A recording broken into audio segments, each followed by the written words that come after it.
নমস্কার। যুক্তি তর্ক সঙ্গে অর্কয় আপনাদের স্বাগত। আপনাদের সঙ্গে আমি অর্কপ্রভ সরকার। নেতাজি ইন্ডোরের সভায় মুখ্যমন্ত্রীর বক্তব্য আপনারা নিশ্চয়ই শুনেছেন।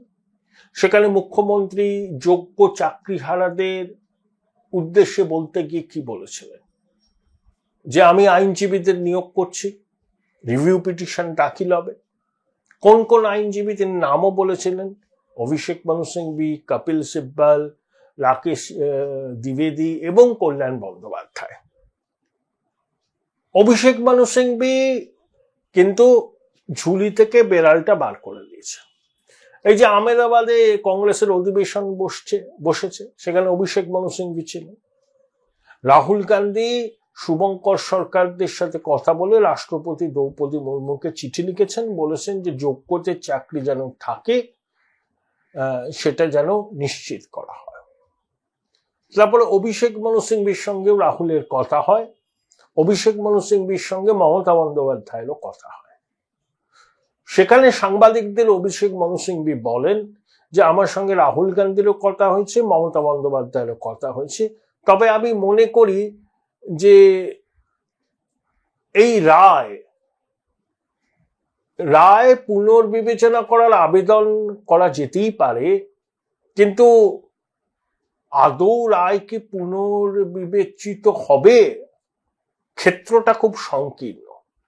সুপ্রিম কোর্ট সর্বোচ্চ বিচারালয় প্রধান বিচারপতির ডিভিশন বেঞ্চ যে রায় দিয়েছেন, সেই রায়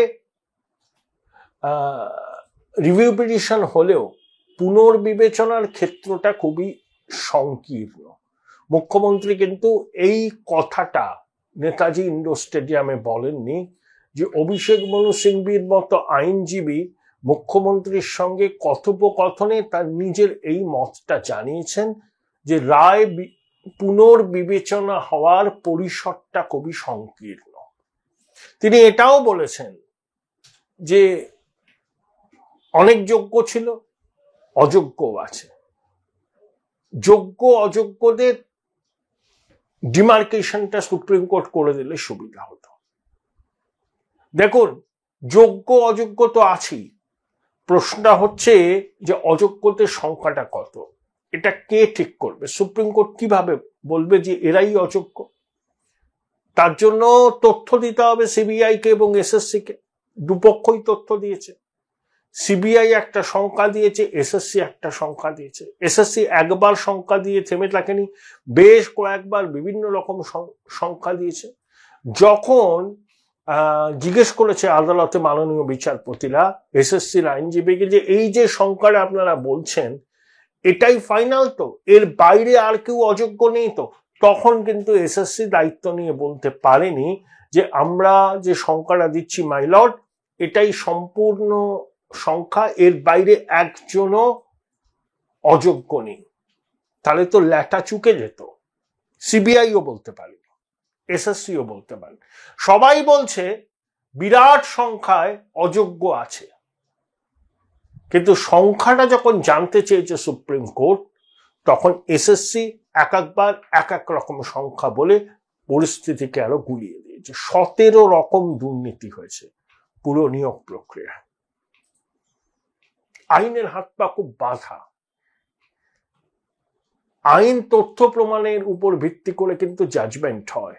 সেখানে চোখের জল, সহানুভূতির আমরা ফিল করতে পারি, কিন্তু আইনের কাছে কিন্তু সেগুলোর কোনো মূল্য নেই। আইন তথ্য প্রমাণের উপর চলে। এসএসসি এবং সিবিআই যখন অ্যাকিউরেট অযোগ্যদের সংখ্যা দিতে পারেনি, তখন মহামান্য সুপ্রিম কোর্টের প্রধান বিচারপতি ডিভিশন বেঞ্চ এই রায়টা দিয়েছে। অভিষেক মনু সিংভি পোড় খাওয়া আইনজীবী, দীর্ঘদিন তিনি সুপ্রিম কোর্টে সওয়াল করছেন। তিনি জানেন তো কোন রায় রিভিউ পিটিশন হলে পুনর্বিবেচনার সম্ভাবনা থাকে। যে কেউ কোনো রায়কে রিভিউ পিটিশনের জন্য আবেদন করতে পারেন, কিন্তু অভিষেক মনু সিংভির বক্তব্য সেই পরিসরটা এখানে খুব সংকীর্ণ। এটা তার দীর্ঘদিনের আইনজীবী হিসাবে তার যে বিপুল অভিজ্ঞতা আছে, সেই অভিজ্ঞতার আলোকে তিনি কথাটা বলেছেন। কিন্তু মমতা বন্দ্যোপাধ্যায় বেমালুম এটা কিন্তু চেপে গেলেন। অভিষেক মনু সিংভি যে এই কথাটা বলেছেন মুখ্যমন্ত্রীকে, সেটা তিনি বেমালুম চেপে গেলেন। আসলে ওই শাক দিয়ে মাছ টাকার, ওই আর একটু সময় কেন, ওই যে রিভিউ পিটিশন দাখিল করেছে আর একটু সময় কিনে নাও। মধ্যশিক্ষা পর্ষদ কি বলেছে যে এই শিক্ষাবর্ষ না হলে যতক্ষণ না নতুন নিয়োগ হচ্ছে ততক্ষণ যারা যোগ্য তারা যেন চাকরিটা করতে পারে, কিন্তু তারা আর কোনো দাবি করতে পারবে। মধ্যশিক্ষা পর্ষদের এটা কাতর আবেদন সুপ্রিম কোর্টে। আবার রাজ্য সরকার বলছে আমরা রিভিউ পিটিশন দাখিল করব। অভিষেক মনু সিংভি বলছেন পুনর্বিবেচনার পরিসরটা খুব সংকীর্ণ। আবার মুখ্যমন্ত্রী বলছেন তার plan B, plan C, plan D, plan E ready আছে।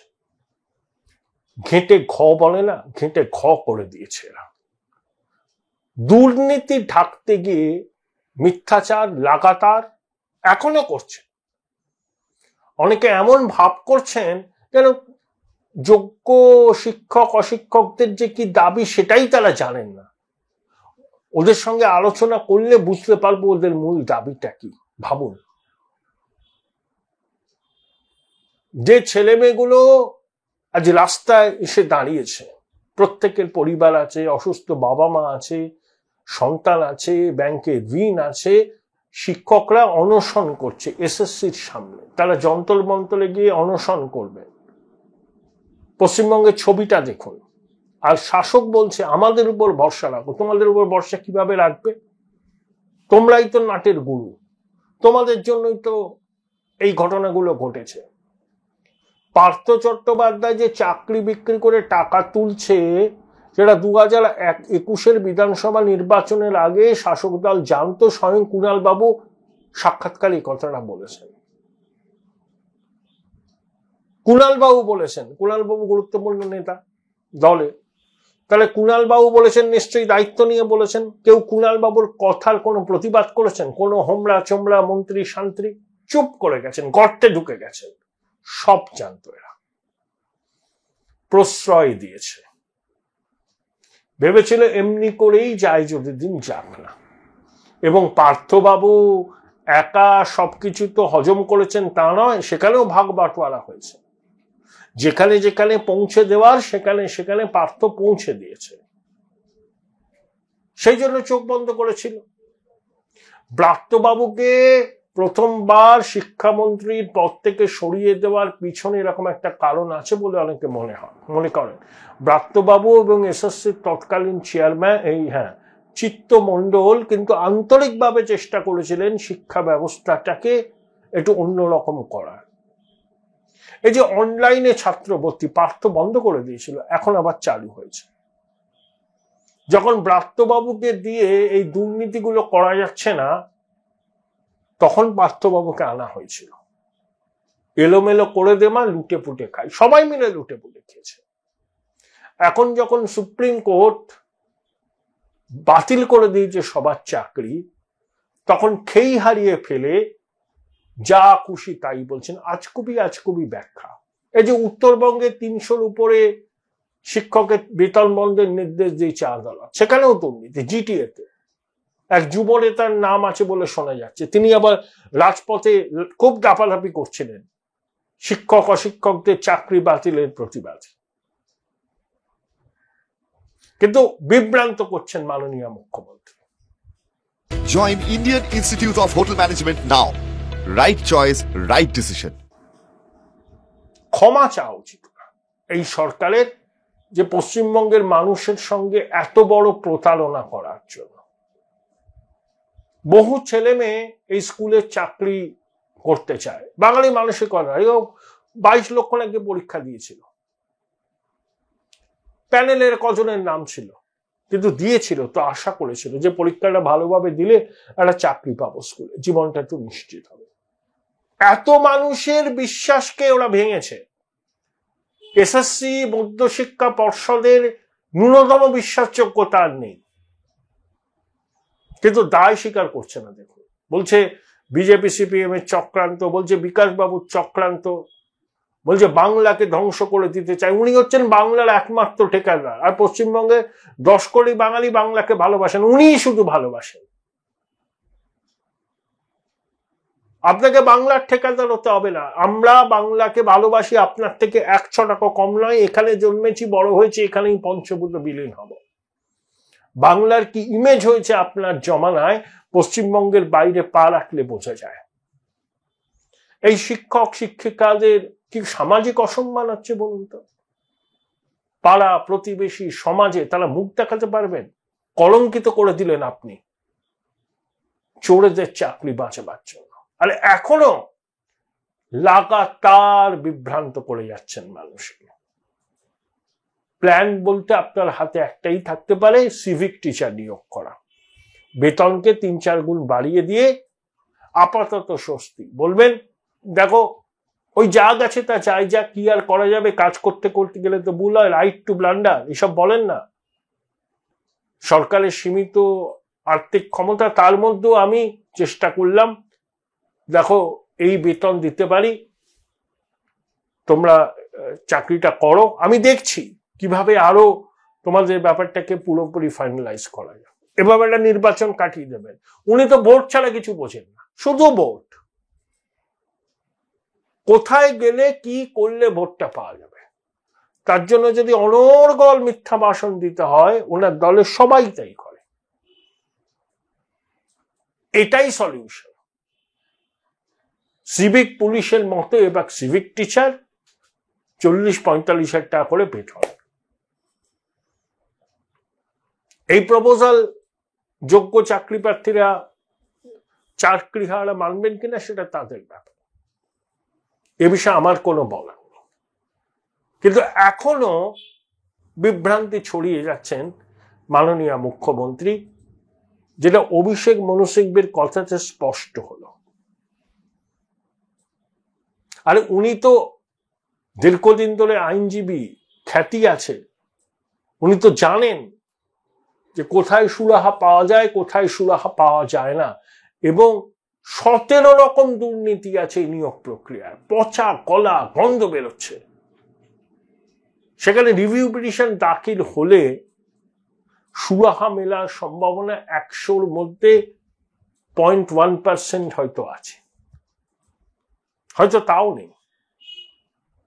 কিন্তু ওই স্তোক বাক্য।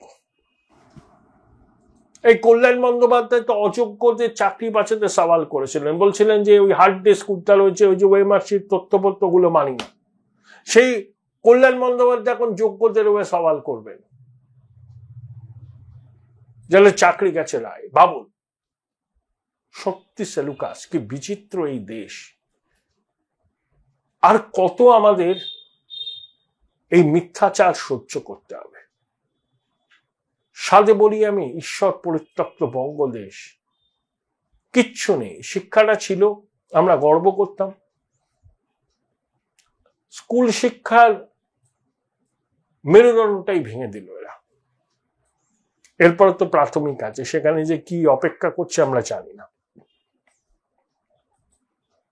তাও বঙ্গবাসীর সঙ্গে ছলনা করার অভ্যাস ভুলতে পারছেন না রাজ্যের শাসক দলের নেতা নেত্রীরা। এটাই দুর্ভাগ্যের বিষয়।